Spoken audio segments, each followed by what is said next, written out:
बिस्मिल्लाहिर्रहमानिर्रहीम। My dear students, अस्सलाम वालेकुम वरहमतुल्लाहि वबरकातुहू। तो चले बेटा, कल हम किडनी के बारे में पढ़ रहे थे और किडनी के बाद बेटा हमें एक और स्ट्रक्चर को आज देख लेना है and that's called as ureter. मगर इससे पहले कि बेटा मैं आगे बढ़ूं तो मेरी सबसे रिक्वेस्ट है कि जितने भी बच्चे बेटा इस टाइम सुन रहे जिनका कल का लेक्चर मिस हुआ तो वो मेहरबानी करके बेटा हमारी वेबसाइट पे आइए। अब जिसकी वेबसाइट ओपन नहीं हो रही है तो वो एक नंबर पे फोन करो, नंबर ले लो 788-995-9620।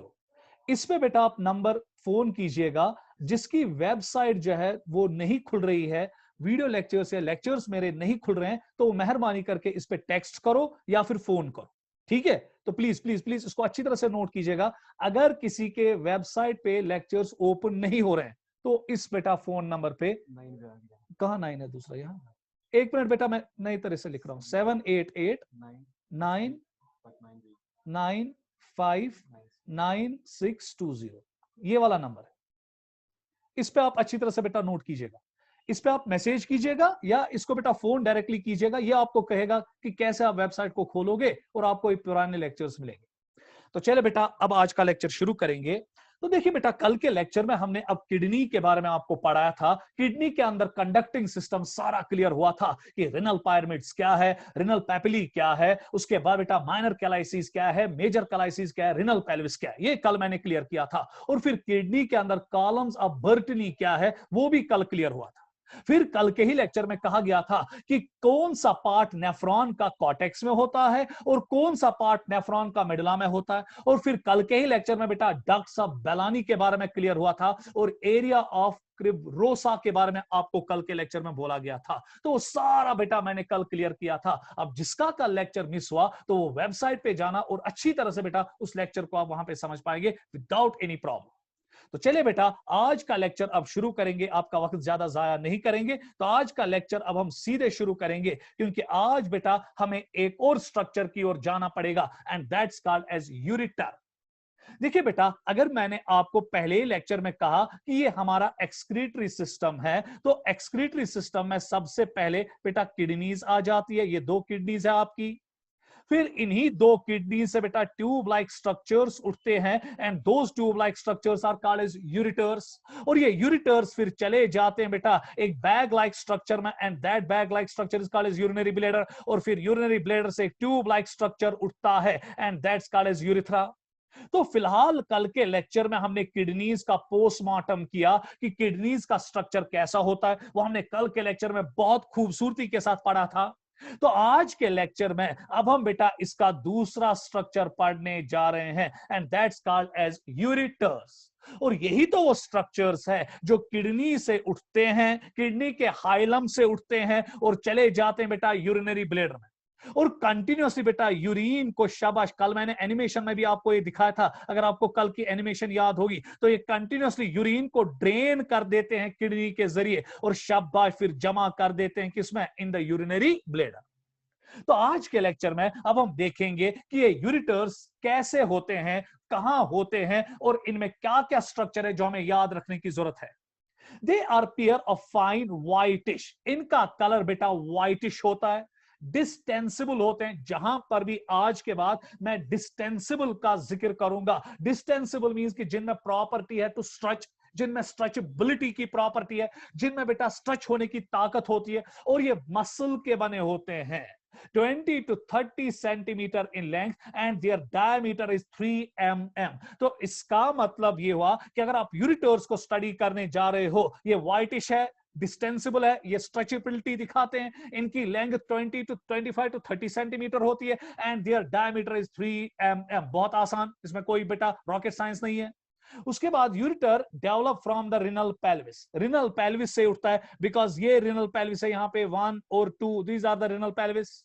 emerges out from the hilum, बोला था, descends along the abdominal wall, अब कहां जाता है, नीचे, bend obliquely और obliquely नीचे की ओर जाता है, inwards and upwards to open into the urinary bladder। So ultimately बेटा इसको कहां पे ओपन होना होता है, urinary bladder, in a region called trigone by oblique slits, one on each side।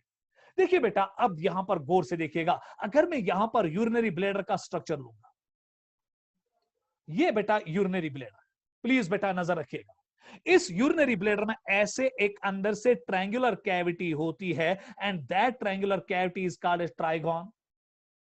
और अब अगर देखेंगे कि ये यूरिटर कहां पे ओपन होता है, जब ये यूरिटर बेटा चला गया किसमें बेटा, शाबाश, आपके यूरिनरी ब्लैडर में, तो ये ओपन होता है ट्राइगोन के इस पॉइंट पे, और यहां का यूरिनरी ब्लैडर ओपन होता है ट्राइगोन के इस पॉइंट पे, जो मैं अभी आपको यूरिनरी ब्लैडर में सिखाऊंगा।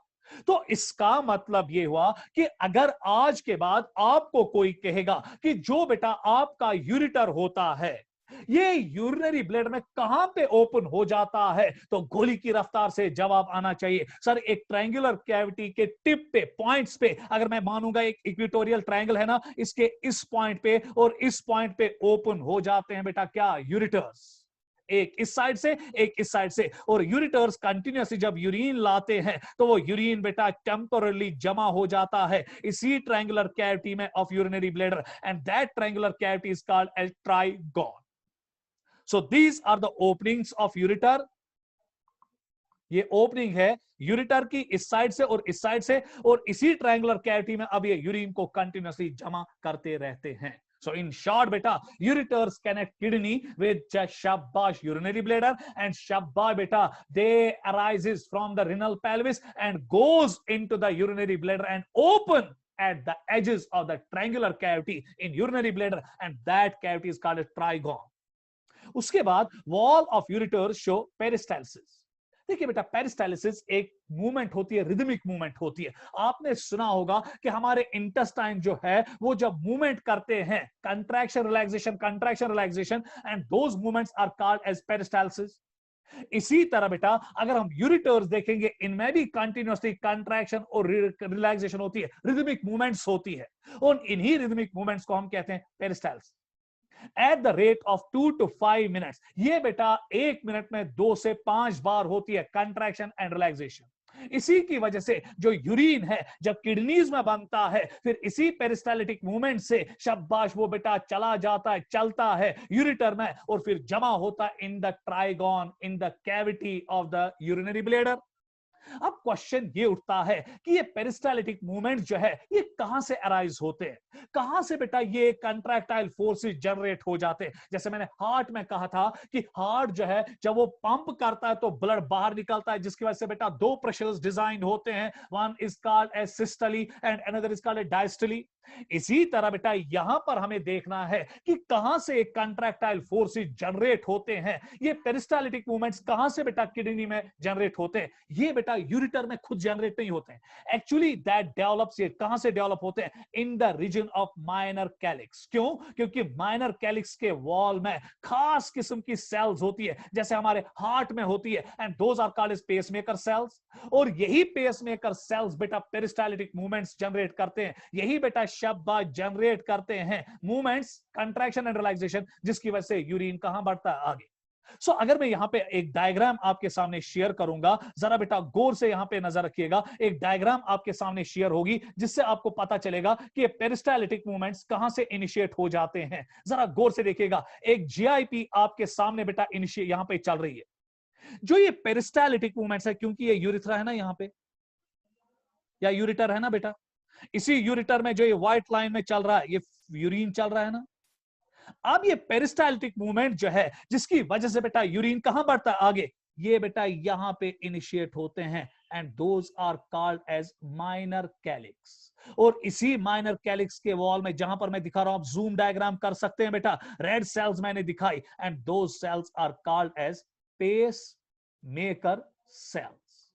सो आज के बाद अगर आपको कोई कहेगा कि कहां से बेटा शाबाश ये मूवमेंट्स जनरेट होती है जो किडनी के अंदर और फिर यूरिटर्स के अंदर यूरिन को आगे प्रोपेल कर देता है और यूरिनरी ब्लैडर तक पहुंचाता है, ओए बेटा कोई ना कोई कंट्रैक्टिव फोर्स होनी चाहिए ना। जैसे ब्लड को आगे बढ़ाने के लिए हार्ट कंट्रैक्ट करता है, सिस्टली प्रोड्यूस करता है ताकि ब्लड बेटा ब्लड वेसल्स में चले, इसी तरह बेटा क्वेश्चन उठेगा ना कि कैसे आपका यूरिन जो है वो आपके किडनी और आपके यूरिटर्स में चलता है। तो जट से जवाब सर, जो माइनर कैलाइसिस होते हैं उनके वॉल में खास किस्म की सेल्स होती है, and those cells are called as pacemaker. यही पेसमेकर सेल्स इनिशिएट करते हैं पेरिस्टालिटिक मूवमेंट्स, और यही peristaltic movements contraction relaxation propel कर देते हैं यूरिन को from minor calyx to major calyx to renal pelvis, and renal pelvis to ureter.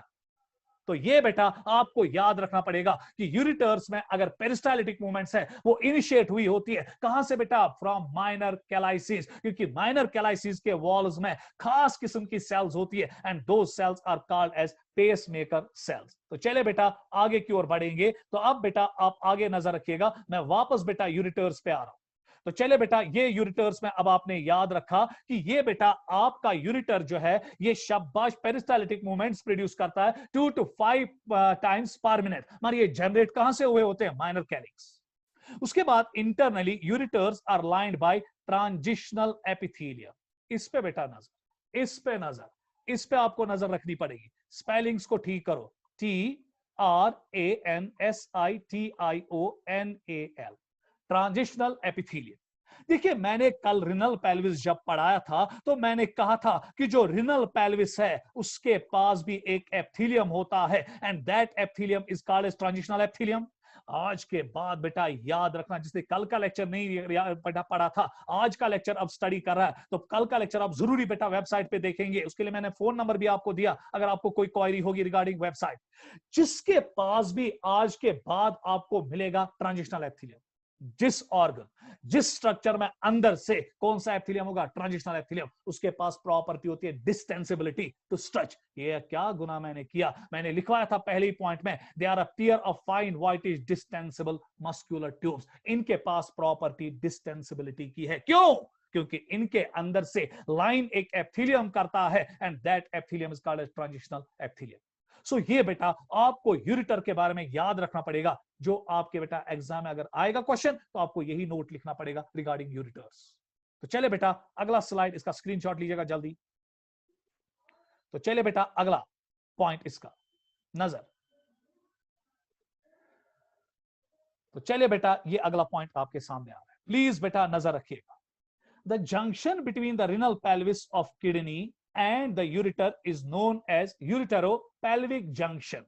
देखिए बेटा ये यूरिटेरोपेल्विक जंक्शन क्या होता है, प्लीज बेटा यहां पर देखिएगा, डायग्राम भी आपको दिखाई गई है। ये पूरा का पूरा स्ट्रक्चर जो है ये यूरिटर है ना, तो कहां से उठा बेटा, किडनी से, और कहां गया, यूरिनरी ब्लैडर में। इसी तरह बेटा यहां से भी ये यूरिटर है, कहां से उठा, किडनी से, और कहां गया बेटा, यूरिनरी ब्लैडर।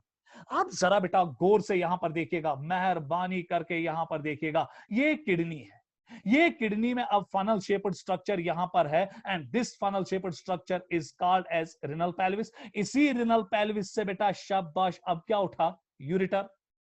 जो ये रिनल पेल्विस है और शाबाश बेटा जो आपका यूरिटर है, यहां पर शाबाश इस जंक्शन को हम कहते हैं, जहां पर रिनल पेल्विस खत्म होता है और शाबाश यूरिटर शुरू होता है, वो बेटा ये जंक्शन है ना। इस जंक्शन पे आपका शाबाश यूरिटर शुरू हुआ ना, और रिनल पेल्विस क्या हुआ, खत्म। It is called as ureteropelvic junction. उसके बाद the junction between the ureter and the urinary bladder is known as ureterovesical junction. नजर रखिएगा, अब देखना यह है कि ये जो यूरिटेरोवेसिकल जंक्शन है ये कहां पर है, जरा गौर से बेटा अब यहां पर देखिएगा, मेहरबानी करके अब यहां पर सारे बच्चे देखेंगे। ये यूरिनरी ब्लैडर है ना, और जब यूरिनरी ब्लैडर में अब यूरिटर जाएगा, जरा गौर से देखिएगा गया कि नहीं, शाबाश बेटा। ये अब जंक्शन है ना यहां पे between the urinary bladder and the ureter, जहां यूरिटर खत्म हुआ और यूरिनरी ब्लैडर शुरू हुआ, इस जंक्शन को हम कहते हैं यूरिटेरोवेसिकल जंक्शन, और इसको हम कहते हैं यूरिटेरो शाबाश पेल्विक जंक्शन। सो दो जंक्शंस के बारे में अब आपको यहां पे याद रखना पड़ेगा। यूरिटेरोपेल्विक जंक्शन वो जंक्शन होता है जो बेटा रिनल पेल्विस ऑफ किडनी और यूरिटर के दरमियान होता है, जहां पे रिनल पेल्विस खत्म और यूरिटर शुरू। और उसके बाद बेटा एक और जंक्शन है, that's called as ureterovesical junction. ये वो जंक्शन है जहां पर यूरिटर खत्म और शाबाश बेटा यूरिनरी ब्लैडर शुरू। At ureterovesical junction, ureters are surrounded by valves called as ureterovesical valves. They prevent backflow of urine into the ureters when urinary bladder contract during mituration. Mituration means urination. जरा बेटा question करोगे ना, जब अब बेटा इन ureters के जरिए continuously पेशाब आता है, वो किसमें जमा होता है? ब्लैक डॉट से लिख रहा हूं मैं बेटा, ये कंटिन्यूअसली किसमें जमा होता है? Urinary bladder. अब बेटा क्वेश्चन ये उठेगा ना कि यूरिनरी ब्लेडर को, इस यूरिन को बेटा यूरिथ्रा से कहां फेंकना है? बाहर। This is the urethra. नीचे आप डायग्राम को जूम कीजिएगा। सो यूरिथ्रा से पेशाब को कहां निकलना है? बाहर। मगर पेशाब यूरिनरी ब्लेडर से तब बाहर निकलेगा ना जब यूरिनरी ब्लेडर क्या करेगा? कंट्रैक्ट। जो आज के ही लेक्चर में आपको पढ़ाऊंगा, जब यूरिनरी ब्लेडर कंट्रैक्ट करेगा तो बेटा ब्लड है ना वापस यूरिटर के जरिए। मगर शुक्र करो बेटा, यहां पर खास किस्म का वैल्यू होता है जिसको मैं शाबाश रेड कलर से बनाऊंगा। जो ओपनिंग होती है यूट्रिकलो वेजिकल जंक्शन, वहां पे एक खास किस्म का वैल्यू होता है जो बेटा कहलाता है यूरिटेरो वेजिकल वैल्यू। और ये वैल्यू क्या करता है? ये यूरिन को बैक फ्लो नहीं होने देता है, यूरिटर्स के ओर वापस नहीं जाने देता है जब यूरिनरी ब्लैडर क्या करता है? कंट्रैक्ट। तो क्या मैं हक के साथ बोलूं, इस स्लाइड पे अब आपने 3 चीजें याद रखनी पड़ेंगी। पहला चीज ये कि जो जंक्शन बेटा किडनी के रिनल पेल्विस और यूरिटर के बीच में है, जहां पे रिनल पेल्विस खत्म और यूरिटर शुरू, that's called as uretero pelvic junction. उसके बाद दूसरा जंक्शन जहां पे यूरिटर खत्म और बेटा यूरिनरी ब्लैडर शुरू, क्योंकि यूरिटर यूरिनरी ब्लैडर में जाता है ना, और जहां पे ये बेटा खत्म होता है यूरिटर और यूरिनरी ब्लैडर शुरू, उस जंक्शन को हम कहते हैं यूरिटेरोवेसिकल जंक्शन। उसके बाद बेटा जो यूरिटेरो विजिकल जंक्शन है, that is junction between the शाबाश यूरिटर एंड यूरिनरी ब्लैडर, वहां पे अल्लाह पाक ने खास किस्म का एक फ्लैप रखा होता है, वैल्यू रखा होता है, जो मैंने हार्ट में भी आपको बोले थे वैल्व्स। काम क्या होता है? ये बेटा क्या करता है, जब यूरिनरी ब्लैडर कंट्रैक्ट करता है एट द टाइम ऑफ म्यूचुरेशन या यूरिनेशन, जब हमें पेशाब करना होता है उस टाइम यूरिनरी ब्लैडर क्या करता है? कंट्रैक्ट। ये वैल्यू इस ओपनिंग को बंद कर देता है ताकि जो यूरिन है वो किडनी में यूरिटर के जरिए वापस न जाए। So this was all about your ureters. और यूरिटर्स का स्ट्रक्चर भी आप देख रहे हो, ये किडनी को यूरिनरी ब्लैडर के साथ जोड़ रहा है और यूरिन को ट्रांसपोर्ट कर रहा है फ्रॉम शाबाश बेटा किडनी टू यूरिनरी ब्लैडर। और कैसे बेटा ट्रांसपोर्ट करता है? Through peristaltic movements. और ये पेरिस्टालिटिक मूवमेंट्स क्या यूरिटर खुद इनिशिएट करता है? नो सर, ये इनिशिएट होते हैं from the pacemaker cells that are located in the wall of minor calyces. तो चले बेटा, अगला टॉपिक अब आ रहा है, इसका स्क्रीनशॉट जल्दी। तो चले बेटा, अब हम इसके तीसरे पड़ाव की ओर आएंगे, यूरिनरी ब्लैडर। पड़ाव पड़ाव पढ़ रहे हैं बेटा। सबसे पहले क्या पढ़ी? किडनी। किडनी के बाद क्या पढ़े? यूरिटर्स। अब यूरिटर्स के बाद हम बेटा यूरिनरी ब्लैडर को स्टडी करने जा रहे हैं। ये वो बैग लाइक स्ट्रक्चर है जो बेटा शाबाश किसके साथ जुड़े होते हैं? यूरिटर्स के साथ। और किडनी कंटिन्यूअसली बेटा जो यूरिन बनाती है वो यूरिटर्स के जरिए कंटिन्यूअसली अब इस यूरिनरी ब्लैडर में जमा हो जाता है किसी पर्टिकुलर वॉल्यूम तक। It's a muscular reservoir of urine. Reservoir means कि यूरिन को क्या करता है बेटा? जमा। मीडियम पायरिफॉर्म सैक, ये सैक लाइक स्ट्रक्चर है which varies in shape, size and position according to the amount of urine contained in it. बेटा जरा गौर से देखिएगा, जो यूरिन बेटा यूरिनरी ब्लैडर होता है, इसकी जो शेप, इसका जो साइज, इसका जो पोजीशन है वो वेरी करता है। करना बेटा, क्योंकि जब इसमें यूरिन कम होगा या यूरिन होगा ही नहीं, जब हम यूरिनेशन करते हैं तो उसके बाद यूरिनरी ब्लैडर में बहुत कम पेशाब बचता है, रेजिडुअल वॉल्यूम बहुत कम रहता है, उस टाइम इसका शेप क्या होगा? क्योंकि ये साइज में क्या होगा? छोटा। तो लॉजिकली जब साइज में छोटा होगा तो शेप भी चेंज होगी और इसकी पोजीशन भी चेंज हो जाएगी। उसके बाद बेटा जब इसमें यूरिन पूरी तरह से भर जाएगा तो ये गुब्बारे की तरह फूल जाएगा, तो शेप और साइज तो ऑटोमेटिकली चेंज होगा। और जब ये फूल गया तो हमारी पेल्विक कैविटी में ये अपनी पोजीशन को भी क्या करेगा? Change. When empty it is tetrahedral, और जब ये empty होता है ये लगभग बेटा टेट्राहेड्रल होता है। And when fully distended it is ovoid, उस टाइम ये लगभग बेटा क्या हो जाता है? ओवाइड। क्यों? डिस्टेंडेड मींस कि जब इसमें पूरी तरह से पेशाब भर आता है तो ये ओवाइड बनता है, और जब ये एम्प्टी होता है तो ये लगभग बेटा टेट्राहेड्रल होता है। It is situated in the anterior part of the lesser pelvis. देखिए बेटा, लेसर पेल्विस का मतलब क्या हुआ बेटा? तून ना सा तू नेवल नेवल नेवल तून है, कशीर पेट बना। तो बेटा याद है ना, तू ना तून। लेसर पेल्विस, क्या सुना, लेसर या पेल्विक कैविटी उसको हम कहते हैं। तून से जो नीचे नीचे बेटा, नेवल से जो नीचे नीचे पार्ट हमारी बॉडी में आता है। सपोज अगर मैं यहां पर एक इंसान को बनाऊंगा, आपकी डायग्राम पे आ रहा है, समझ में आ गया, ये है ना बेटा यहां पे नेवल, इस नेवल के नीचे नीचे जो रीजन आता है that's called as pelvic cavity. इसी पेल्विक कैविटी में बेटा शाबाश क्या होता है, शाबाश यूरिनरी ब्लैडर। अब लेसर पेल्विस का मतलब यह हुआ कि पेल्विस पेल्विक कैविटी में नीचे होता है। अगर मैं बेटा लोकेशन दूंगा, ये यहां पे होता है। सो अगर ये नेवल कॉर्ड नेवल है, इस नेवल के नीचे बेटा यहां पर ये पेल्विक कैविटी में होता है, इसको हम कहते हैं lesser pelvis. Immediately behind the pubic symphysis. ये प्यूबिक सिम्फाइसिस क्या होता है, ये बेटा अभी आपको समझ नहीं आएगा। जब हम इंशाल्लाह बेटा स्केलेटल सिस्टम पढ़ाएंगे, उस टाइम बेटा आपको पता चलेगा कि हमारे पेल्विक कैविटी में पेल्विक ग्रिडल होता है, हड्डियों का एक बेटा ढांचा होता है जिसको हम पेल्विक ग्रिडल कहते हैं। और पेल्विक ग्रिडल में दो इनॉमिनेट बोन्स होती है जो एक दूसरे के साथ जुड़ी होती है एक जॉइंट के जरिए, प्यूबिक सिम्फाइसिस। इसलिए बेटा जिस पॉइंट पे आपको ज्यादा कंफ्यूजन होगा, छोड़ दो इस पॉइंट को, फिलहाल याद रखो कि ये आपकी पेल्विक कैविटी में है। और पेल्विक कैविटी में लेसर के पेल्विक कैविटी में कि अपर पेल्विक कैविटी में लेसर, नीचे की ओर पेल्विक कैविटी में नीचे होता है। उसके बाद in front of the rectum in male, rectum के आगे होता है ये मेल में, अभी मैं डायग्राम में दिखाऊंगा। एंड यूट्रस इन फीमेल, क्योंकि बेटा अगर आप देखेंगे फीमेल में यूट्रस होता है, मेल में यूट्रस नहीं होता, जिसको हम वूम भी कहते हैं, जहां पर हम अपनी जिंदगानी के 9 महीने गुजारते हैं। सो अगर आप फीमेल में आओगे इंशाल्लाह बेटा, जब आप डॉक्टर बनोगे, जब आप किसी की पेल्विक कैविटी को शब्बा बेटा कट करोगे, आपको सपोज यूरिनरी ब्लैडर देखना है, जो ही आप पेल्विक कैविटी को कट करोगे आपको बेटा क्या दिखेगा, यूरिनरी ब्लैडर। और यूरिनरी ब्लैडर को जब आप हटाओगे फीमेल में, इस यूरिनरी ब्लैडर के पीछे आपको क्या मिलेगा बेटा, फीमेल में यूट्रस, और यूट्रस के पीछे फीमेल में रेक्टम मिलेगा। सो दैट मीन्स कि बेटा अगर आप एक फीमेल को इंशाल्लाह बेटा आप डॉक्टर बनोगे ना, बहुत सारे आप में सिजेरियन करेंगे।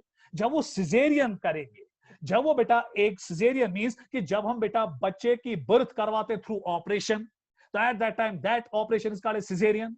अब बेटा कोई फीमेल प्रेग्नेंट है, 9 महीने हो गए, अब इसमें नॉर्मल डिलीवरी नहीं हो रही है, अब एज अ डॉक्टर आपको सिजेरियन करना है। जो ही आप बेटा उसका पेल्विक रीजन काटोगे, मसल्स काटोगे, आपको पहले बेटा यूरिनरी ब्लैडर दिखाएगा, और यूरिनरी ब्लैडर हटेगा और उसके बाद बेटा आपको यूट्रस दिखेगा। और जब आप यूट्रस हटाओगे बेटा साइड में, आपको यूट्रस के पीछे क्या मिलेगा बेटा, रेक्टम।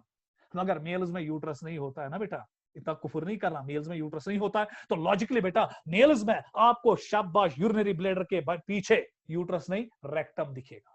तो क्या मैं हक के साथ बोलूं, अगर हम फ्रंट साइड से देखेंगे, ये फीमेल है, शाबाश, ये पहले आपको मिलेगा फ्रंट साइड से, पेट के साइड से, ये पहले आपको मिलेगा शाबाश बेटा यूरिनरी ब्लैडर, यूरिनरी ब्लैडर के पीछे मिलेगा यूट्रस, और यूट्रस के पीछे रेक्टम मिलेगा, ये कमर है।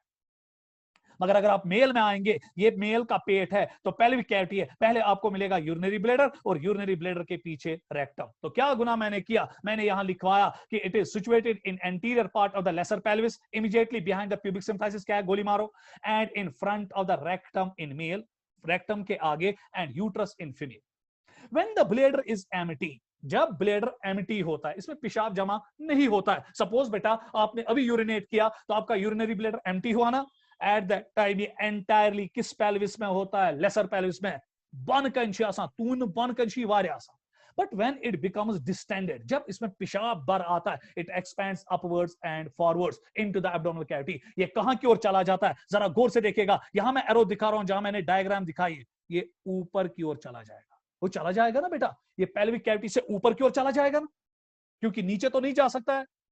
तो उसका मतलब ये हुआ कि अब आपको पता चला कि जो यूरिनरी ब्लैडर है वो अपनी शेप को भी चेंज करता है, साइज को भी और पोजीशन को भी, डिपेंड क्या वो एम्प्टी है कि वो डिस्टेंडेड है विद यूरिन। तो चले बेटा इसका आप स्क्रीनशॉट जल्दी लीजिए, जल्दी जल्दी जल्दी, तो आगे बढ़िएगा।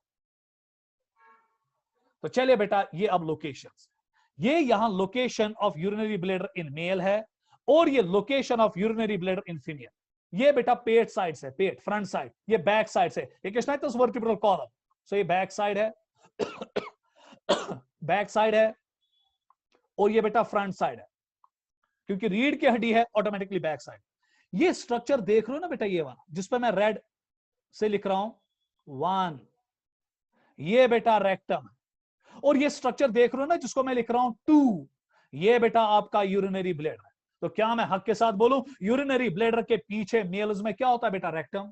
अब जरा फीमेल्स में आइए, ये मैं लिख रहा हूं ना 1, ये मैं लिख रहा हूं ना यहाँ पे 2, और ये मैं लिख रहा हूं ना यहाँ पे 3। ओ दिख रहा है बेटा, समझ में आ गया? एक जगह तो नहीं दिख रहा होगा, अगर आप यहां पर देखेंगे, इसको मैं ब्लैक पेन से बनाऊंगा। तो चलिए, अब ब्लैक पेन से मैं इसको बना रहा हूं 1 2 एंड 3। दिखा? आप जूम डायग्राम कीजिए, location of urinary bladder in female. अब आप देखेंगे पहले यूरिनरी ब्लैडर है, उसके बाद यूट्रस है, और यूट्रस के बाद बेटा रेक्टम। यही वजह है कि बेटा इंशाल्लाह जब आप डॉक्टर बनोगे, आपके पास बेटा स्पेशली आप जो गायनेकोलॉजिस्ट बने, जब फीमेल प्रेग्नेंट हो जाती है, उसके बाद बेटा यूट्रस में बच्चा आता है ना, तो ये यूट्रस आहिस्ता आहिस्ता बच्चा बढ़ता जाता है और यूट्रस भी बड़ा होता जाता है। उसके बाद जब यूट्रस बड़ा होगा, वो प्रेशर दो चीजों पे करेगा ना, पीछे से किस पे प्रेशर करेगा? रेक्टम पे, और आगे से किस पे प्रेशर करेगा? यूरिनरी ब्लैडर पे। और ये औरत जब आपके पास आएगी एज अ बेटा आप डॉक्टर हो, ये पेशेंट आ रही है, प्रेग्नेंट फीमेल है, अब इसकी एडवांस प्रेगनेंसी है, 8 महीने 7 महीने की प्रेगनेंसी है, ये आपको कहेगी डॉक्टर साहब नीरज पिशाब चलान तो चलान नीरज, नीरज इवान तो इवान पिशाब। अब बेटा घबराना नहीं है, कोई प्रॉब्लम नहीं है। इसको नहीं कहना कि आपको यूरिन इन्फेक्शन है, क्योंकि आमतौर यूरिन इन्फेक्शन में जो पेशाब है उसकी फ्रीक्वेंसी बढ़ जाती है। पेशाब तो पेशाब इवां, इस प्रेग्नेंट फीमेल मस्तिष्क पेशाब तो पेशाब इवां, ये बेटा कोई बीमारी नहीं है। एक्चुअली इसलिए इसको पेशाब और पेशाब आते हैं, क्योंकि जो यूट्रस होता है वो इतना बड़ा होता है कि वो यूरिनरी ब्लैडर को कस देता है, और जब यूरिनरी ब्लैडर कस जाता है तो शब्दा बेटा यूरिनरी ब्लैडर ज्यादा पेशाब जमा नहीं कर पाता है, तो इसलिए बेटा पेशाब जल्दी जल्दी निकल के आ जाता है। तो इसलिए बेटा ये कोई प्रॉब्लम नहीं है। तो चले बेटा, इसका आप स्क्रीनशॉट लीजिएगा। अगला स्लाइड आपके सामने आ रहा है, स्क्रीनशॉट जल्दी जल्दी। तो चले बेटा, यूरिनरी ब्लैडर के बारे में और कुछ आगे बढ़ेंगे। Urinary bladder can hold urine up to 300 to 500 ml। हाँ बेटा, आपको देखना है ना कि हमारा यूरिनरी ब्लैडर कितना पेशाब जमा कर देता है। बेटा तला तस्वुर करियो, अगर ये यूरिनरी ब्लैडर आसा है, तो बेटा तस्वुर करो, अगर ये यूरिनरी ब्लैडर नहीं होता, ये आपकी किडनी है ना, तो किडनी कंटिन्यूसली 24 घंटे यूरिन बनाती है ना। इना ताव न सुनियो कि किडनी तमी विज यूरिन बनावा या विज पेशाब च करा ना बेटा, किडनी 24 पहर ब्लड को फिल्ट्रेट करती रहती है, 24 पहर, और ब्लड को फिल्ट्रेट करके यूरिन बनाती है। अब अगर बेटा यूरिनरी ब्लैडर नहीं होता, ये यूरिन बेटा 24 घंटों ड्रॉप बाय ड्रॉप यूरिटर्स में आता, फिर यूरिटर से यूरिथ्रा, सो हम जहां जहां से चलते वहां वहां से अपने निशान छोड़ के जाते, बेटा पेशाब का ड्रॉप ड्रॉप करते जाते। शुक्र करो अल्लाह पाक ने हमें इज्जत बख्शी। इज्जत इसलिए बख्शी क्योंकि हमें क्या दिया बेटा? Urinary bladder. और ये यूरिनरी ब्लैडर क्या करता है? ये यूरिन को स्टोर कर देता है, और हम बेटा पेशाब खाली दिन में कुछ ही बार कर लेते हैं, नहीं तो हमें बेटा कंटिन्यूसली ड्रॉप बाय ड्रॉप पेशाब लीक हो जाता। तो this is the function of the urinary bladder. एक पॉइंट, जो बर्ड्स है, ये बेटा यहां पे आपको याद रखना पड़ेगा। बर्ड्स में जब आपने टैक्सोनॉमी में पढ़ा होगा, जिसने टैक्सोनॉमी पढ़ी होगी, वहां पे टीचर ने कहा होगा कि बर्ड्स में यूरिनरी ब्लैडर एब्सेंट है। सर अगर बर्ड्स में यूरिनरी ब्लैडर एब्सेंट है, तिमंत्याज ड्रॉप बाय ड्रॉप पेशाब चला नहीं रहे ना बेटा, क्योंकि बर्ड्स जो है वो यूरिकोटैलिक है। यूरिकोटैलिक वो है क्योंकि वो मेनली एक्सक्रीट क्या करते हैं? यूरिक एसिड, और यूरिक एसिड को बाहर निकालने के लिए बहुत कम पानी लगता है, इसलिए बेटा वो यूरिन ड्रॉप बाय ड्रॉप नहीं करते हैं, वो पेस्ट फॉर्म में करते हैं, या तो स्क्वेशिट पेट बना रियक। और क्लियर हुआ? और अब क्वेश्चन उठेगा कि सर बर्ड्स में यूरिनरी ब्लैडर क्यों नहीं? अगर बर्ड्स में यूरिनरी ब्लैडर होता तो उसमें यूरिन जमा हो जाता, वो बॉडी वजन होता, बॉडी भारी हो जाती उनकी, और वो भारी बॉडी लेकर हवा में नहीं उड़ पाते। तो इसलिए अल्लाह पाक ने उनका यूरिनरी ब्लैडर उड़ा दिया और उनको यूरिकोटैलिक बनाया, ताकि वो पेशाब कंटिन्यूसली ना करे। क्योंकि बेटा यूरिक एसिड जो है उसको बाहर निकालने के लिए बहुत कम पानी लगता है, मैंने कहा था इनिशियल लेक्चर में, स्टार्ट के लेक्चर में। मगर एक बर्ड है जिसका नाम है बेटा रीहा ऑस्ट्रिच, साउथ अमेरिकन ऑस्ट्रिच, उसके पास यूरिनरी ब्लैडर है। सर अगर उसके पास यूरिनरी ब्लैडर है, वो फिर कैसे उड़ पाएगा? बेटा वो उड़ता ही नहीं, तो काहे की जरूरत है? क्योंकि वो बेटा फ्लाइटलेस बर्ड है, और फ्लाइटलेस बर्ड्स अगर आप देखेंगे उनमें बेटा उड़ने की कोई सलाहियत नहीं होती है, इसलिए अल्लाह पाक ने उसमें यूरिनरी ब्लैडर रखा। उसके बाद बेटा अब अगर हम देखेंगे कि कितनी कुवत होती है इस यूरिनरी ब्लैडर को यूरिन बेटा होल्ड करने की, 300 to 500 ml, but the bladder is usually emptied at about 200 to 300 ml। Beyond 500 ml pain begins due to tension on its wall. बेटा ये आपके साथ 1000 बार हुआ होगा। आपने देखा होगा जब बेटा क्लासेस लगते हैं, या आप स्कूल के क्लास में हो, या आप बेटा इंस्टीट्यूशन के क्लास में बैठे हो, अचानक बेटा आपको अब पेशाब करने की चाहत लग गई, आपको उर्ज हुई पेशाब करने की, मगर हालात साजगार नहीं है। आप क्लास में बैठे हो, समझ में आ गया, आप सड़क पे चल रहे हो, आप बेटा गाड़ी में हो, या आप मस्जिद में बैठे हो, तो लॉजिकली बेटा वहां पे हालात साजगार नहीं है, आप यूरिनेशन नहीं कर सकते हो, मगर आपको चाहत लगी है पेशाब करने की। सब बेटा यहां पर गौर से देखिएगा, हम पेशाब को रोक सकते हैं। गौर से देखिएगा बेटा, इसमें मुझे कोई फंडा नहीं देना है, ये घर घर की कहानी है, ये मेरे साथ भी बेटा 1000 बार हो चुका है, और आपके पास भी 1000 बार हो चुका है, आपके साथ भी। सो हम पेशाब को रोकने की सलाहियत रख सकते हैं। नहीं तो बेटा हम में पेशाब करने की अर्ज कब हो जाती है, जब महज हमारे यूरिनरी ब्लैडर में कितना शाबाश यूरिन जमा होता है, 250 से 300 ml। सो जो ही बेटा आपको आज के बाद पेशाब करने की चाहत लगेगी कि मुझे पेशाब करना है, मुझे नेचर कॉल करनी है, तो एट दैट टाइम समझ लीजिए, जान लीजिए कि आपके यूरिनरी ब्लैडर में कितना पेशाब जमा हो चुका है, 250 से 300 ml। मगर उसके बाद बेटा हालात साजगार नहीं है, आप सड़क पे चल रहे हो, क्या सड़क पे ही पेशाब करेंगे? ना। गाड़ी में ही पेशाब करेंगे? ना। सो बेटा हम में सलाहियत है, इसके लिए भी अल्लाह पाक का हमें शुक्रगुजार रहना चाहिए। कैसे, वो आगे देखेंगे। हम में सलाहियत होती है कि हम यूरिन को जमा रख सकते हैं, जमा करेंगे 200 300 ml। अर्ज हुई, आप बेटा हालात साजगार नहीं है, पेशाब नहीं कर सकते हैं, 300 ml, 350 ml, 400, 450, दिल मांगे मोर 500, तो 500 ml तक बेटा हम रोक सकते हैं इसको। पर जो ही 500 ml अब जमा होता है, अब हमारे यूरिनरी ब्लैडर में बहुत जबरदस्त पेन उठती है, हमें बेटा बहुत जबरदस्त स्ट्रेच लगता है यूरिनरी ब्लैडर, और उसके बाद बेटा हम 800 ml तक इस दर्द को संभाल सकते हैं। कितने ml तक? 800 ml तक। क्योंकि हालात इतने खराब है कि आप यूरिनेट कर ही नहीं पाते हो, किसी ऐसी जगह पे बैठे हो जहां पे हालात साजगार ही नहीं है कि आप यूरिनेशन कर सकते हो। सो 500 ml से 800 ml तक हम यूरिन को शाबाश बेटा होल्ड कर सकते हैं। हमारी ये पेनफुल कंडीशन होती है, यहां पे हमारे यूरिनरी ब्लैडर में बहुत ज्यादा दर्द उठता है, मगर जो ये 800 ml से ज्यादा होता है, फिर बेटा इमरजेंसी डिक्लेयर होती है, फिर आप इसको रोक सकते नहीं हो। आप चाहे किसी भी महफिल में क्यों ना बैठे हो, आपको यूरिनेशन करना पड़ेगा, फिर आपके बस में ये रहता नहीं है। हम यूरिन को कैसे बेटा होल्ड कर सकते हैं इतनी देर तक, उसके पीछे बेटा मैं आपको आगे जाके पढ़ाऊंगा। तो चले बेटा आगे बढ़िएगा। On collection of urine about 800 ml, the maturation is beyond one's voluntary control। अब ये आपके बस में रहने वाला नहीं है, तो क्या बेटा महफिल, क्या सड़क, और क्या गाड़ी, और क्या क्लासरूम, आप उठोगे और बेटा नेचर कॉल करोगे, आप यूरिनेट करोगे। उसके बाद बेटा the wall of urinary bladder is normally 3 to 5 mm thick and is divided into 3 parts. कितने पार्ट्स में अब इसकी दीवार को हम डिवाइड करते हैं? 3।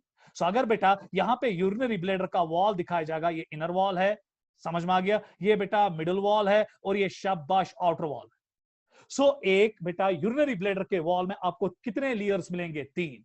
सबसे पहला outer adventitia, this is the outer adventitia. उसके बाद मिडिल मस्कुलर लेयर, बीच में बेटा मस्कुलर लेयर होता है, और इनर मोस्ट बेटा अगर मैं यहां पे यूरिनरी ब्लैडर को बनाऊंगा, ये इनर मोस्ट लेयर है ना, and inner most layer is called as mucosa layer. तो आज के बाद बेटा सारे बच्चे याद रखना कि जो हमारा यूरिनरी ब्लैडर का वॉल है, उसमें कुल मिला के 3 लेयर्स होते हैं, from outside inside they are outer adventitia, middle muscular layer and inner mucosa layer.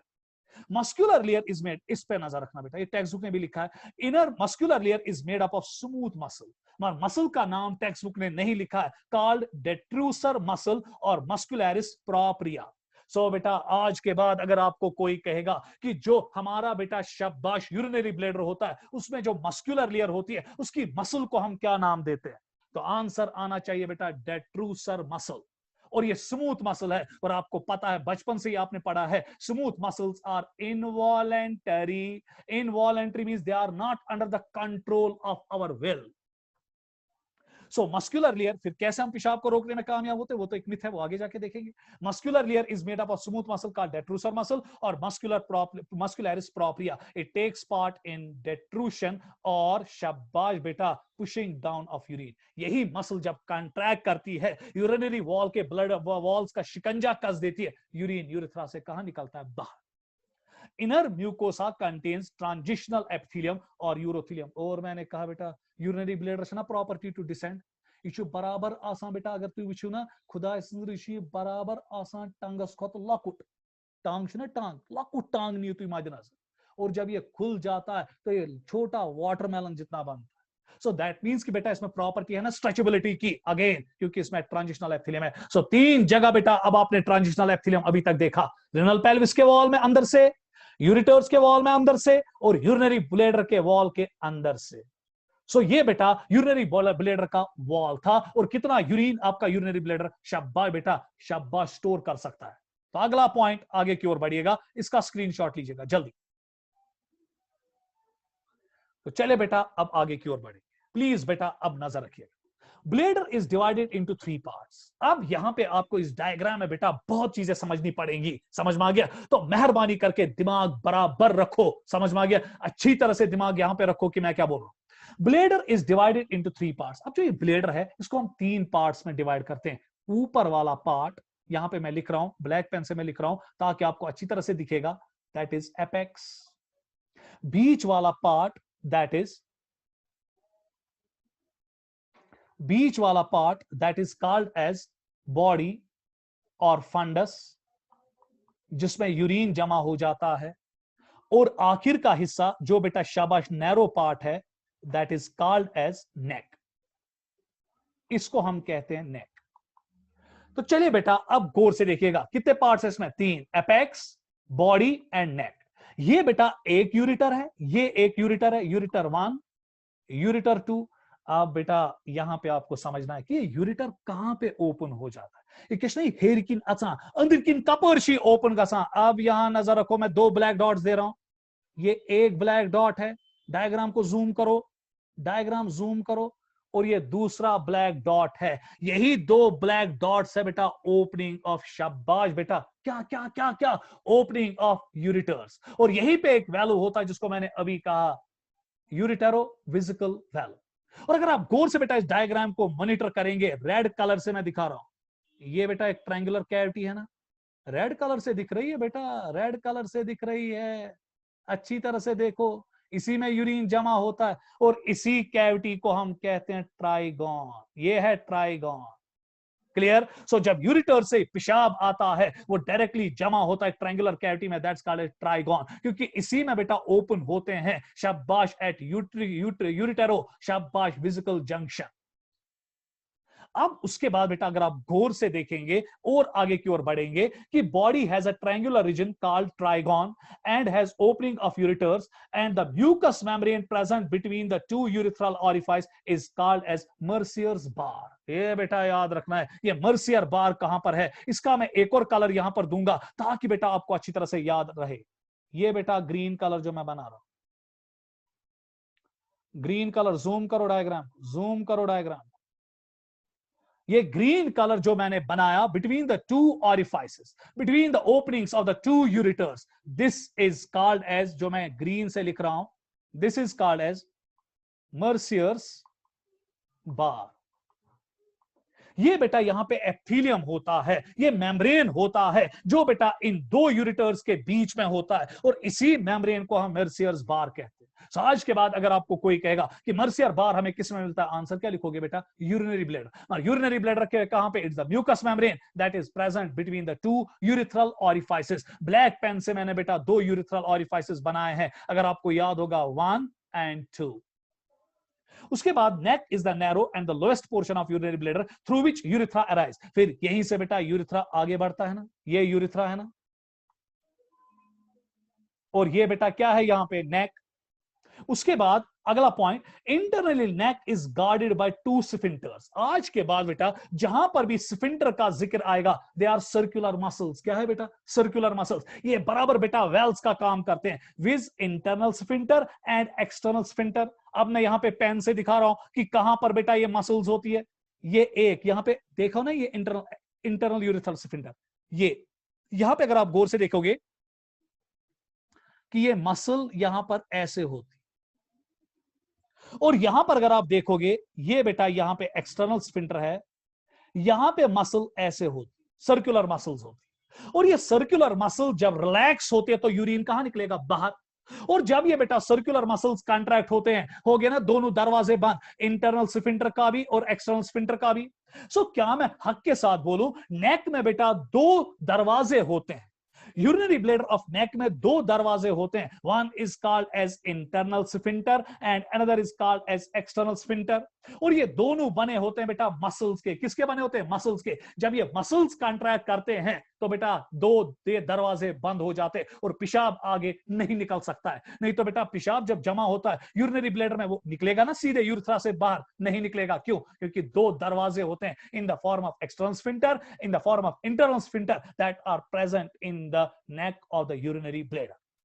उसके बाद internal sphincter is made up of smooth muscle। और बेटा आपको पता है कि जो स्मूथ मसल होती है वो इनवॉलेंट्री होती है, that is not under the control of our will. हमारी चाहने पे या ना चाहने पे वो रिलैक्स या कॉन्ट्रैक्ट नहीं कर सकती है। While as external sphincter is made up of voluntary muscle and is voluntary in nature। देखिए बेटा voluntary मत, यहां पे आप लिख सकते हैं skeletal muscle, इसको कैरेक्ट करो बेटा, skeletal muscle।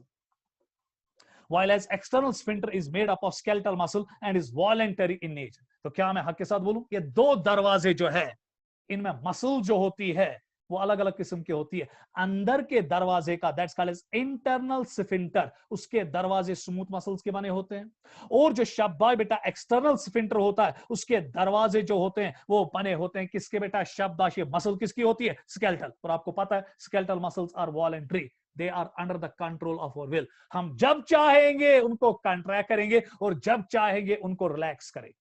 आप बेटा यहां पे इसका आप स्क्रीनशॉट लीजिएगा, बहुत अच्छी तरह से स्क्रीनशॉट लीजिएगा।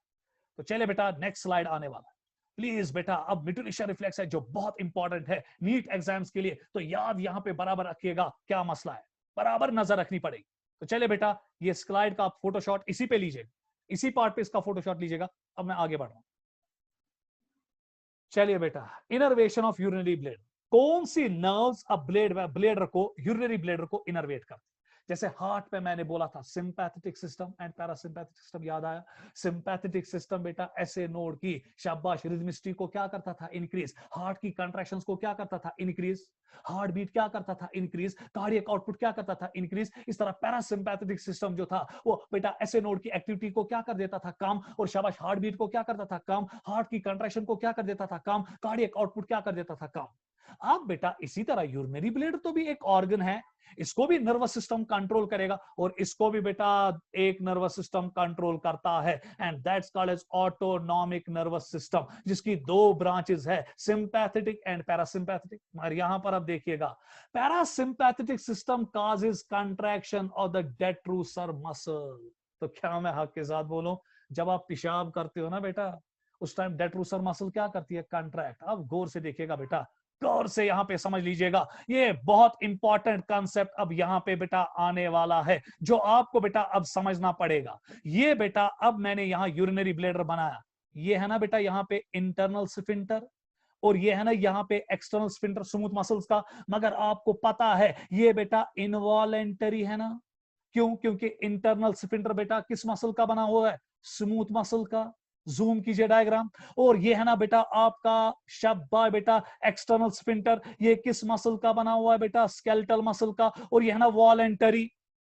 उसके बाद बेटा अब इस यूरिनरी ब्लेडर में यूरिन जमा हुआ ना, तो आप बेटा इस यूरिन को कहां निकालना है? बाहर नहीं निकलेगा। दो चीजें होनी चाहिए, एक तो ये स्फिंक्टर्स ओपन होने चाहिए, ये दरवाजे खुलने चाहिए, और जो बेटा आपके यूरिनरी ब्लेडर की डेट्रूसर मसल है वो क्या करनी चाहिए? कंट्रैक्ट। क्योंकि जब तक डेट्रूसर मसल कंट्रैक्ट नहीं करेगी तो बेटा शाबाश यूरिन आगे नहीं बढ़ेगा, और जब तक बेटा स्फिंक्टर्स नहीं खुलेंगे तब तक यूरिन आगे नहीं बढ़ेगा। सो दो चीजें बेटा यूरिनेशन के टाइम होती है, जब आप पेशाब करते हो एक तो आपका यूरिनरी ब्लेडर कंट्रैक्ट करता है और आपके जो स्फिंक्टर्स है चाहे इंटरनल हो चाहे एक्सटर्नल हो वो बेटा शाबाश उस टाइम खुल जाते हैं, ओपन हो जाते हैं, रिलैक्स हो जाते हैं। तो चलिए बेटा parasympathetic system causes contraction of the detrusor muscle of urinary bladder. कोई करना ना कंट्रैक्ट बेटा, अगर हम कंट्रैक्ट करो हमेशा स्फिंक्टर्स क्या करें? रिलैक्स। क्योंकि जब तक स्फिंक्टर रिलैक्स नहीं होगा तब तक यूरिन नहीं आएगा। And relaxation of internal sphincter during micturition causes the release of urine. So क्या मैं हक के साथ बोलूं, जब यूरिनरी ब्लेडर कंट्रैक्ट करेगा, नजर आते जो बेटा at the time of urination contract तो करना है, उस टाइम अल्लाह पाक की कसम जो स्फिंक्टर्स होने चाहिए वो रिलैक्स होने चाहिए। क्योंकि जब तक स्फिंक्टर रिलैक्स नहीं होंगे तब तक वो ओपन नहीं होंगे, जब तक वो ओपन नहीं होंगे यूरिनरी ब्लेडर बेटा कंट्रैक्शन की वजह से पेशाब को यूरेथ्रा से बाहर नहीं फेंक सकता है। तो इसीलिए बेटा याद रखना, म्यूटिलेशन के टाइम क्या होता है, आपका यूरिनरी ब्लैडर कंट्रैक्ट करता है और आपके स्फिंक्टर्स क्या करते हैं बेटा, रिलैक्स। और बेटा इनके लिए कंट्रैक्शन और रिलैक्सेशन ऑफ स्फिंक्टर के लिए कौन सा सिस्टम है, पैरासिम्पैथेटिक। मगर सर आपने तो उस दिन हमें कहा था कि जो एएनएस है, सिंपैथेटिक और पैरासिम्पैथिक सिस्टम, ये खाली इनर्वेट करता है स्मूथ मसल्स को। नजरा थे जो बेटा ये इतना इंपॉर्टेंट पॉइंट है कि दिमाग में बेटा घुसता नहीं है, ये घुसना बेटा बहुत खतरनाक दिमाग में, कोशिश करूंगा कि मैं आपके दिमाग में इसको घुसाऊं। जो पैरासिम्पैथेटिक और सिंपैथेटिक सिस्टम है वो किसको शाबाश बेटा खाली कंट्रोल करता है, स्मूथ मसल। सर चलिए इंटरनल स्फिंक्टर को तो ये कंट्रोल करेगा, मगर एक्सटर्नल स्फिंक्टर जो है वो स्केलेटल मसल का है ना, तमिस मा हेकी करित बेटा autonomic nervous system, parasympathetic system और सिंपैथिक सिस्टम उसको बेटा कंट्रोल नहीं कर सकता है, क्योंकि पैरासिम्पैथेटिक और सिंपैथेटिक सिस्टम खाली कंट्रोल करता है किन मसल्स को, स्मूथ मसल्स को। मगर जो एक्सटर्नल स्फिंक्टर है युस बेटा स्केलेटल मसल बनियोमुत सुचना शाबाश तला सारी वनी बेटा सुचना बनियोमुत का मसल स्केलेटल। इसलिए बेटा अल्लाह पाक की कसम पैरासिम्पैथेटिक सिस्टम बेटा एक्सटर्नल स्फिंक्टर के साथ छेड़ता नहीं है, क्योंकि वो उसकी जुरिसडिक्शन में आता ही नहीं है। क्योंकि बेटा सिंपैथेटिक और पैरासिम्पैथिक सिस्टम खाली कंट्रोल करता है किन मसल्स को, स्मूथ मसल्स को, उसको स्केलेटल मसल्स के साथ कोई लेना देना नहीं है। तो फिर बेटा एक्सटर्नल स्फिंक्टर को कौन कंट्रोल करता है, उसको कौन ओपन करवाता है, उसको एक और नर्व ओपन करवाती है, दैट्स कॉल्ड एज पिडेंडल नर्व। और ये सोमैटिक नर्वस सिस्टम की होती है। Somatic nervous system is that nervous system which control the activity of skeletal muscle, and ANS autonomic nervous system is that system which control the activity of the smooth muscles. है बेटा you see चना ये तचना skeletal muscle external sphincter चुना बनियोमुत comic skeletal muscle, इसलिए बेटा उसको कौन सी nerve control करती है, सोमैटिक नर्वस सिस्टम। इसलिए बेटा सोमैटिक नर्वस सिस्टम की एक नर्व होती है that's called pudendal nerve which causes contraction of external sphincter. तो ये बेटा पिडेंडल नर्व क्या करती है, ये कंटिन्यूअसली कंट्रैक्ट करके रखती है किसको बेटा, एक्सटर्नल स्फिंक्टर को। तो गौर से देखिएगा बेटा, गौर से देखिएगा, जब पैरासिम्पैथिक सिस्टम काम करेगा तो डेट्रूसर मसल और शाबाश इंटरनल डेट्रूसर मसल्स कंट्रैक्ट करेंगे और इंटरनल स्फिंक्टर के मसल्स क्या करेंगे, रिलैक्स। और जब सिंपैथेटिक सिस्टम बेटा काम करेगा उस टाइम डेट्रूसर मसल्स रिलैक्स होते हैं और कंट्रैक्शन इंटरनल स्फिंक्टर की होती है। तो क्या मैं हक के साथ बोलूं, नजर आते जो बेटा ये पेशाब करा ये ब्यूटिशन रिफ्लेक्स जब हमें पेशाब करने की चाहत नहीं होती है उस टाइम दो चीजें बेटा हमारे यूरिनरी ब्लैडर पे काम करते हैं। सिंपैथेटिक सिस्टम जो आपके बेटा डेट्रूसर मसल्स को क्या रखता है, रिलैक्स, फिर ना रिलैक्स करे तो अरिज्मा ई पेशाब, और आपके बेटा इंटरनल स्फिंक्टर को क्या करता रहता है, कंट्रैक्ट, और उसी टाइम पिडेंडल नर्व जो है वो आपके एक्सटर्नल स्फिंक्टर को भी कंट्रैक्ट करके रखती है, इससे बेटा पेशाब आता नहीं है। अब जब आपको पेशाब की अर्ज हो जाती है, पेशाब की चाहत होती है, तो देखिए होता क्या है, पैरासिम्पैथेटिक सिस्टम एक्टिवेट हो जाता है और वो क्या करता है, वो डेट्रूसर मसल्स को कंट्रैक्ट करता है और शाबाश बेटा आपके, मैं व्हाइट कलर से अब यहां पर इस्तेमाल कर रहा हूं, और आपके शाबाश बेटा इंटरनल स्फिंक्टर को जूम कीजिएगा बेटा, इंटरनल स्फिंक्टर को उसको रिलैक्स कर देता है, गोवास ओपन गो वन ना पेशाब इवान। मगर बेटा युस ये तचना स्केलेटल फाइबर नजर थे वो बेटा युस ऐसे तचना इंटरनल एक्सटर्नल स्फिंक्टर ये कम कुछ बनियोमुत बेटा स्केलेटल मसल इतना कंट्रैक्टेड फॉर्मस मस इतना पिडेंडल नर्व एमिस कंट्रैक्ट थे, इसलिए बेटा हमें पेशाब अर्ज होती है और अब पेशाब नहीं करते हैं, क्योंकि बेटा हम पेशाब को अगर रोकने में कामयाब हो जाते हैं नतास त्रट बेटा युथुई ऐसे यूरिनरी ब्लैडर्स में छना गसान जमा 200-300 ml यूरिन ऐसा ही तमी विज पेशाब अगर इस क्लास मज बिहत आसो तथी है इस पेशाब, अगर इस बेटा सड़क पर बिहत आसो अर्ज गए ऐसी तथी पेशाब। शुक्र करो अल्लाह पाक ने आपकी इज्जत रखी है, कैसे अल्लाह पाक ने आपको क्या दिया है बेटा, शाबाश बेटा एक्सटर्नल स्फिंक्टर जो किस मसल का बना है, स्केलेटन, और ये कंटिन्यूअसली बेटा कंट्रैक्टेड फॉर्म में रहता है, और इसको कंट्रैक्टेड फॉर्म में कौन रहता है, पिडेंडल नर्व। सर तेल कित पे पेशाब करा अगर ये कंटिन्यूअसली कंट्रैक्टेड फॉर्मस में रोजान, जब बेटा अब आपको पेशाब करना होता है इतना लमान इतना स्ट्रेनिंग करा कत करू बेटा यह स्केलेटल मसल अमिश कंट्रैक्शन तो रिलैक्सेशन अंडर आवर कंट्रोल, और जो ही बेटा हम स्ट्रेच करते हैं बेटा लमान पेशाब कर पानस लमन दिवा, और जो ही बेटा हम शाबाश क्या लगाते हैं, फोर्स या स्ट्रेच लगाते हैं, तो ये बेटा एक्सटर्नल स्फिंक्टर खुल जाता है और पेशाब जो है वो कहां निकलता है, बाहर। So agreni external sphincter contracted रोज permanently with the pudendal nerve. जो ही पेशाब बेटा कितना जमा हो जाता, सारे बोलिए बेटा कितना, 250 to 300 ml ऐसा पे है पेशाब थी करो। अगर आपने छोटे बच्चों को देखा होगा, बेटा लकट बच्चा यम खोन तुलोक तो करान पेशाब, पत्थर बेहनो तो करान ततस पेशाब, यतनस बेहनो ततस पेशाब, दिवा इन बिचारन माज मार, इन न बिचारन खता का, इनको क्यों आप मारते हो, इन क्या डायपर पेवान बेटा लकटन बचन लागिन, इन पेशाब पाने चलान नीरित कि इन एक्सटर्नल स्फिंक्टर तो प्यूडेंटल नर्व आसान पूरे पे डेवलप गमस कह।